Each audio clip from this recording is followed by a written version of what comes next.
तो प्रियो, आप सबको जय मसीह की। आप सबका वेलकम है मेरे YouTube चैनल पर। तो आप सब जन कैसे हो?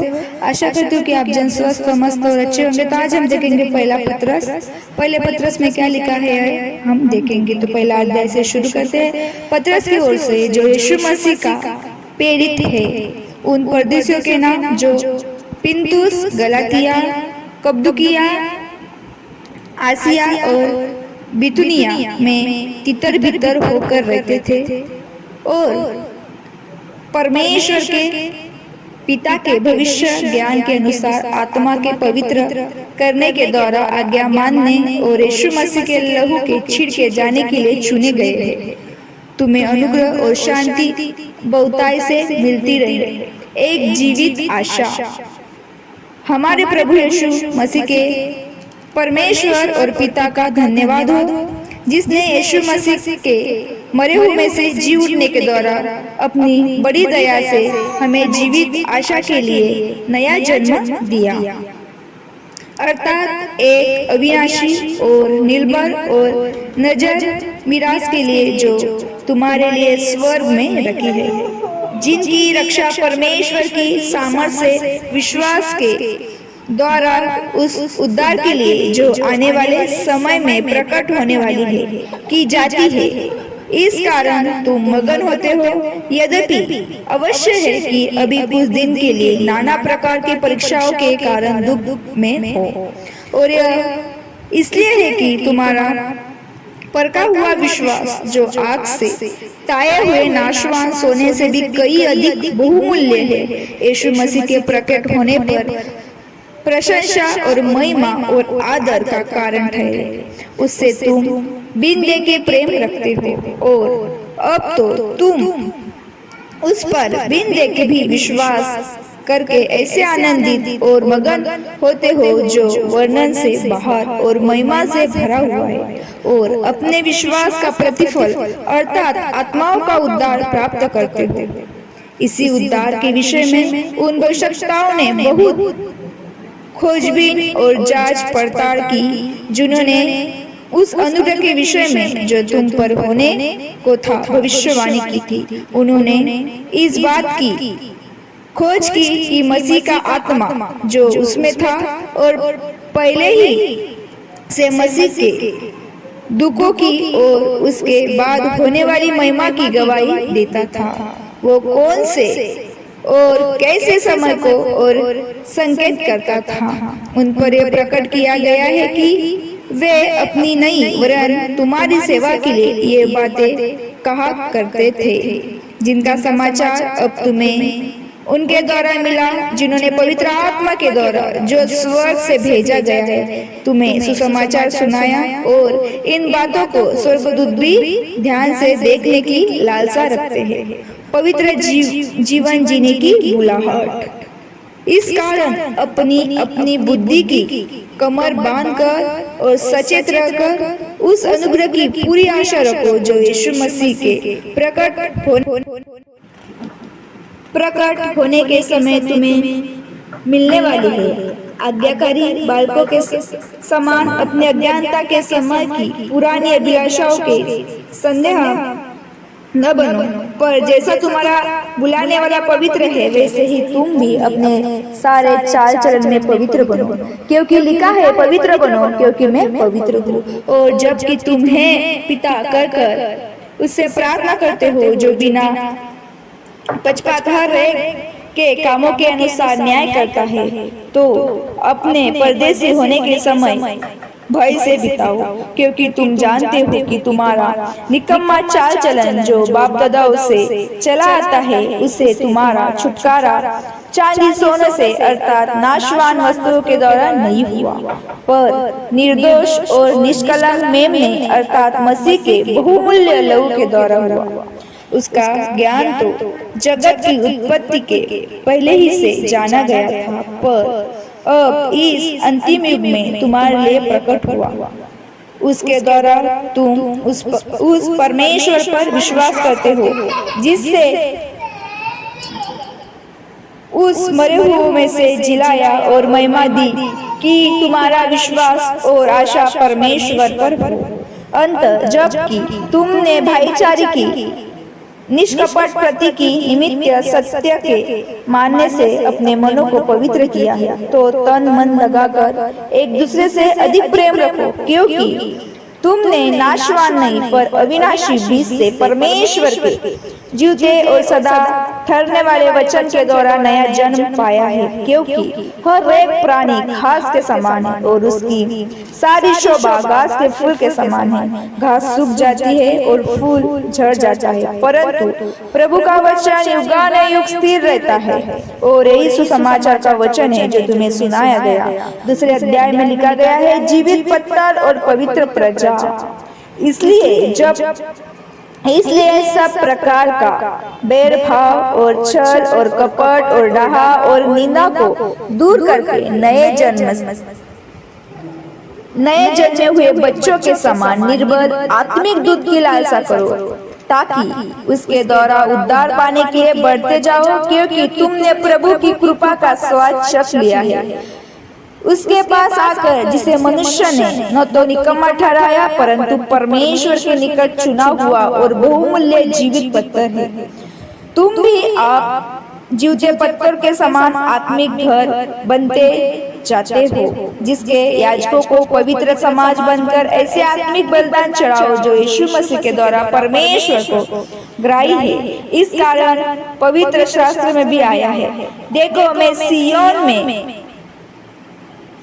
कोने के सिरे का चुना हुआ और बहुमूल्य पत्थर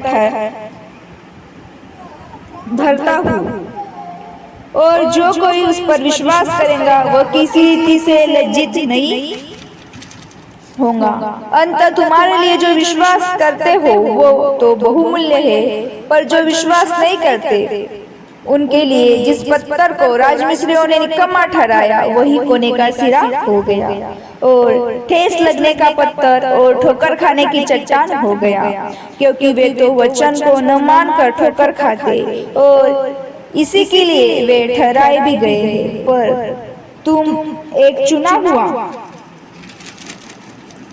वंश और राजपधारी याजकों का समाज और पवित्र लोग और परमेश्वर के निज प्रजा हो, इसलिए कि जिसने तुम्हें अंधकार में से अपनी अद्भुत ज्योति में बुलाया है उसके गुण प्रकट करो। तुम पहले तो कुछ भी नहीं थे, पर अब परमेश्वर की प्रजा हो। तुम पर दया नहीं हुई थी, पर अब तुम पर दया हुई है। मसीह उत्तरदायित्व। हे प्रियो, मैं तुमसे विनती करता हूँ कि तुम अपने आप को परदेसी और यात्री जानकर उस सांसारिक अभिलाषाओं से जो आत्मा से युद्ध करती है बचे रहो। अन्य जातियों में तुम्हारी चाल चलन भला हो, ताकि जिन जिन बातों में वे तुम्हें कुकर्मी जानकर बदनाम करते हैं वे तुम्हारे भले कामों को देखकर उन्हीं के कारण कृपा दृष्टि के दिन परमेश्वर की महिमा करे। 13 अध्याय में दूसरे 13 वचन में लिखा है, परमेश्वर के दासों के बारे में लिखा है, प्रभु के लिए मनुष्य के ठहराए हुए हर एक प्रबंध के अधीन रहो, राजा के इसलिए कि वह सब पर प्रधान है, और हाकिम के क्योंकि वे कुकर्मियों को दंड देने और सुकर्मियों की प्रशंसा के लिए उसके भेजे हुए हैं। क्योंकि परमेश्वर की इच्छा यह है कि तुम भले काम करने के दौरान निर्बुद्धि लोगों को अज्ञानता की बातों को बंद कर दो। अपने आप को स्वतंत्र जानो, पर अपनी इस स्वतंत्रता की को बुराई के लिए आड़ न बनाओ, परंतु अपने आप को परमेश्वर के दास समझकर चलो। सबका आदर करो, भाइयों से प्रेम रखो, परमेश्वर से डरो, राजा का सम्मान करो। वैसे 18 अध्याय में लिखा है, मसीह हमारा आदर्श। ऐसे को हर प्रकार के भय के साथ अपने स्वामियों के अधीन रहो, न केवल उनके जो भले और नम्र हो, पर उनके भी जो कुटिल हो। क्योंकि यदि कोई परमेश्वर का विचार करके अन्याय से दुख उठाता हुआ क्लेश सहता है तो यह सुहावना है। क्योंकि यदि तुमने अपराध करके घुसे खाए और धीरज धरा तो इसमें क्या बड़ाई की बातें हैं। पर यदि भला काम करके दुख उठाते हो और धीरज धरते हो तो यह परमेश्वर को भाता है, और तुम इसी के लिए बुलाए भी गए हो। क्योंकि मसीह भी तुम्हारे लिए दुख उठाकर तुम्हें एक आदर्श दे गया है कि तुम भी उसके पद चिन्हों पर चलो। न तो उसने पाप किया और न उसके मुंह से छटकी कोई बात निकली। वह गाली सुनकर गाली नहीं देता था और दुख उठाकर किसी को भी धमकी नहीं देता था, पर अपने आप को सच्ची नाई के हाथ में सौंपता था। वो आप ही हमारे पापों को अपने देह पर लिए हुए क्रूस पर चढ़ गया, जिससे हम पापों के लिए मरकर धार्मिकता के लिए जीवन बिताए। उसी के मार खाने से तुम चंगे हुए, क्योंकि तुम पहले भटकी हुई भेड़ों के समान थे, पर अब अपने प्राणों के रखवाले और अध्यक्ष के पास लौट आए हो। तीसरे अध्याय में लिखा गया है पति और पत्नी। तीसरे अध्याय में लिखा गया पति और पत्नी के बारे में। हे पत्नियों, तुम भी अपने पति के अधीन रहो, इसलिए कि यदि इनमें से कोई हो जो वचन को मानते हो, तो भी तुम्हारे भाई सहित पवित्र चाल चलन को देखकर बिना वचन के अपनी अपनी पत्नी के चाल चलन के द्वारा खींच जाए। तुम्हारा श्रृंगार दिखावटी न हो, अर्थात बाल गुथना और सोने के गहने या भांति भांति के कपड़े पहनना, वरन तुम्हारा छिपा हुआ और गुप्त मनुष्य तत्व नम्रता और मन की दीनता की विनाशी सजावट से सुज्जित रहे, क्योंकि परमेश्वर की दृष्टि में इसका मूल्य बड़ा है। पूर्व काल में पवित्र स्त्रियों भी जो परमेश्वर पर आशा रखती थी, अपने आप को इसी रीति से संवारती और अपने पति के अधीन रहती थी। जैसे सारा अब्राहम की आज्ञा में रहती और उसे स्वामी कहती थी, उसी प्रकार तुम भी यदि भलाई करो तो किसी प्रकार के भय से भयभीत न हो, तो उसकी बेटियां ठहरोगी। वैसे ही हे पतियों, तुम भी बुद्धिमानी से पत्नियों के साथ जीवन निर्वाह करो और स्त्री को निर्बल पात्र जानकर उसका आदर करो, यह समझ कि हम दोनों जीवन के वरदान के वारिस हैं, जिससे तुम्हारी प्रार्थना रुक न जाए। भलाई करने के कारण सताओ, अंत सब के सब एक मन और कृपामय और भाईचारे के प्रति रखने वाले और करुणामय और नम्र बनो। बुराई के बदले बुराई मत करो और न गाली के बदले गाली दो, पर इसके विपरीत आशीष ही दो, क्योंकि तुम आशीष के वारिस होने के लिए बुलाए गए हो। क्योंकि जो कोई जीवन की इच्छा रखता है वो अच्छे दिन देखना चाहता है। वो अपनी जीभ को बुराई से और अपने होठों को छल की बातें करने से रोके। वो बुराई का साथ छोड़े और भलाई करे। वो मेल मिलाप को ढूंढे और उसी का यत्न में रहे, क्योंकि प्रभु की आंखें धर्मियों पर लगी रहती है और उसके कान उसकी विनती की ओर लगे रहते हैं, परंतु प्रभु बुराई करने वाले के मुख रहता है। यदि तुम भलाई करने के लिए उत्तेजित रहो, तो तुम्हारी बुराई करने वाला फिर कौन है?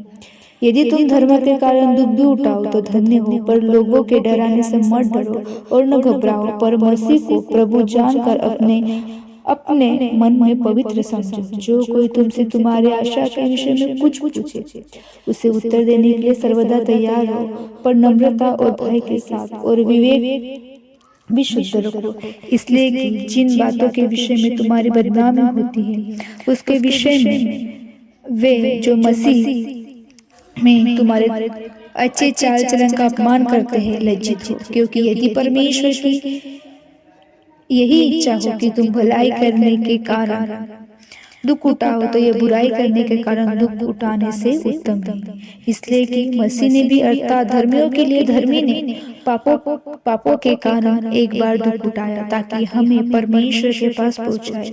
वह शरीर के भाव से तो घात किया गया, पर आत्मा के भाव से जिलाया गया। उसी में उसने जाकर कैदी आत्माओं को भी प्रचार किया, जिन्होंने उस बीते समय में आज्ञा न मानी, जब परमेश्वर नूह के दिनों में धीरज धरकर ठहरा रहा और वह जहाज बन रहा था, जिसमें बैठकर थोड़े लोग अर्थात 8 प्राणी पानी के द्वारा बच गए। उसी पानी का दृष्टांत भी अर्थात बपतिस्मा यीशु मसीह के जो जी उठने के द्वारा अब तुम्हें बचाता है। इसलिए शरीर के मेल को दूर करने का अर्थ नहीं है, परंतु शुद्ध विवेक से परमेश्वर के वंश में हो जाने का अर्थ है। वह स्वर्ग पर जाकर परमेश्वर की दाहिनी ओर बैठ गया और स्वर्गदूत और अधिकारी और सामर्थ्य उसके अधीन किए गए हैं। 4 अध्याय में लिखा है परिवर्तन जीवन। इसलिए जबकि मसीह ने शरीर में होकर दुख उठाया तो तुम भी उसी मनसा को हथियार के समान धारण करो, क्योंकि जिसने शरीर में दुख उठाया वो पाप से छूट गया, ताकि भविष्य में अपना शारीरिक जीवन मनुष्य के अभिलाषाओं के कारण नहीं वरन परमेश्वर की इच्छा के अनुसार व्यतीत करे, क्योंकि अन्य जातियों की इच्छा के अनुसार काम करना और लूचपन की बुरी अभिलाषाओं, मतवालापन, लीला क्रीड़ा, पियक्कड़पन और घृणित मूर्ति पूजा में जहाँ तक हमने पहले समय गवाया वही बहुत हुआ। इससे वे अचंभा करते हैं कि तुम ऐसी भारी लूचपन में उनका साथ नहीं देते, और इसलिए वे बुरा भला करते रहते हैं। पर वे उसको जो जीवतों और मरे हुओं का न्याय करने का तैयार है लेखा देंगे, क्योंकि मरे हुओं को भी सुसमाचार इसीलिए सुनाया गया है कि शरीर में तो मनुष्य के अनुसार उनका न्याय हो, पर आत्मा में वो परमेश्वर के अनुसार जीवित रहे। परमेश्वर के भले भंडारी सब बातों का अंत तुरंत होने वाला है, इसलिए संयमी होकर प्रार्थना के लिए सचेत रहो। सब में श्रेष्ठ बात है कि एक दूसरे से अधिक प्रेम रखो, क्योंकि प्रेम अनेक पापों को ढांप देता है। बिना कुड़कुड़ाए एक दूसरे का अतिथि सत्कार करो। जिसको जो वरदान मिला है वह उसे परमेश्वर के नाना प्रकार के अनुग्रह के भले भंडारी के समान एक दूसरे की सेवा में लगाए। यदि कोई बोले तो ऐसा बोले मानो परमेश्वर का वचन है। यदि कोई सेवा करे तो सख्ती से करे जो परमेश्वर देता है, जिसे सब बातों में यीशु मसीह के द्वारा परमेश्वर की महिमा प्रकट हो। महिमा और साम्राज्य युगानुयुग उसी का है, आमीन। मसीह के दुखों में सहभागी होना। तो हे प्रियो, जो दुख रूपी अग्नि तुम्हारे परखने के लिए तुम में भड़की है, इससे यह समझकर अचंभा न करो कि कोई अनोखी बात तुम पर बीत रही है, पर जैसे जैसे मसीह के दुखों में सहभागी होते हो आनंद करो, जिससे उसकी महिमा की प्रकट होते समय भी तुम आनंदित और मगन हो। फिर यदि मसीह के नाम के लिए तुम्हारी निंदा की जाती है तो तुम धन्य हो, क्योंकि मसीह का आत्मा जो परमेश्वर का आत्मा है तुम पर छाया करता है। तुम में से कोई व्यक्ति हत्यारा या चोर या कुकर्मी होने या पराई काम में हाथ डालने के कारण दुख न पाए, पर यदि मसीह होने के कारण दुख पाए तो लज्जित न हो, पर इस बात के लिए परमेश्वर की महिमा करे, क्योंकि वह समय यहाँ पहुंचा है कि पहले परमेश्वर लोगों का न्याय किया जाएगा, और जब कि न्याय का आरंभ हमसे ही होगा तो उसका क्या अंत होगा जो परमेश्वर के सुसमाचार को नहीं मानते। और यदि धर्मी व्यक्ति ही कठिनाइयां से उद्धार पाएगा तो भक्तिहीन और पापी का क्या ठिकाना। इसलिए जो परमेश्वर की इच्छा के अनुसार दुख उठाते हैं वे भलाई करते हुए अपने अपने प्राण को विश्वास योग्य सृजनहार के हाथों में सौंप देंगे। प्राचीनों और नवयुगों को संदेश। तुम में जो प्राचीन है मैं उसके समान प्राचीन और मसीह के दुखों का गवाह और प्रकट होने वाली महिमा में सहभागी होकर उन्हें यह समझाता हूँ कि परमेश्वर के उस झुंड जो तुम्हारे बीच में है रखवाली करो, और यह दबाव से नहीं परंतु परमेश्वर की इच्छा के अनुसार आनंद से और निज कमाई के लिए इन पर मन लगाकर। जो लोग तुम्हें सौंपे गए हैं उन पर अधिकार न जताओ वरन झुंड के लिए आदर्श बनो। जब प्रधान रखवाला प्रकट होगा तो तुम्हें महिमा का मुकुट दिया जाएगा जो मुरझाने का नहीं। इस प्रकार हे नवयुगों, तुम भी प्राचीनों के अधीन रहो, वरन तुम सब के सब एक दूसरे की सेवा के लिए दीनता से कमर बांधे रहो, क्योंकि परमेश्वर अभिमानियों को विरोध करता है परंतु दीनों पर अनुग्रह करता है। इसलिए परमेश्वर के बलवंत हाथों के नीचे दीनता से रहो, जिससे वह तुम्हें उचित समय पर बढ़ाए। अपनी सारी चिंता उसी पर डाल दो, क्योंकि उसको तुम्हारा ध्यान है। सचेत हो और जागते रहो, क्योंकि तुम्हारा विरोधी शैतान गरजने वाले सिंह के समान इस खोज में रहता है कि किसको फाड़ खाए। विश्वास में दृढ़ होकर और यह जानकर उसका सामना करो कि तुम्हारे भाई जो संसार में है ऐसे ही दुख सह रहे। और परमेश्वर जो सारे अनुग्रह का दाता है, जिसने तुम्हें मसीह में अपनी अत्यंत महिमा के लिए बुलाया है, तुम्हारे थोड़े देर तक दुख उठाने के बाद आप ही तुम्हें सिद्ध और स्थिर और बलवान करेगा। उसी का साम्राज्य युगानुयुग रहे, आमीन। अंतिम अभिवादन। मैंने सिल्वानुस के हाथ, जिसे मैं विश्वासयोग्य भाई समझता हूँ, संक्षेप में लिखकर तुम्हें समझाया है और यह गवाही दी कि परमेश्वर का सच्चा अनुग्रह यही है। इसी में स्थिर रहो जो बेबीलोन में तुम्हारे समान चुने हुए लोग हैं, वो और मेरा पुत्र मरकुस तुम्हें नमस्कार करते हैं। प्रेम के चुम्बन से एक दूसरे के नमस्कार करो। तुम सबको जो मसीह में हो शांति मिलती रहे। तो इस पढ़े गए वचन से आप सबको आशीष मिले। आप सबको जय मसीह की।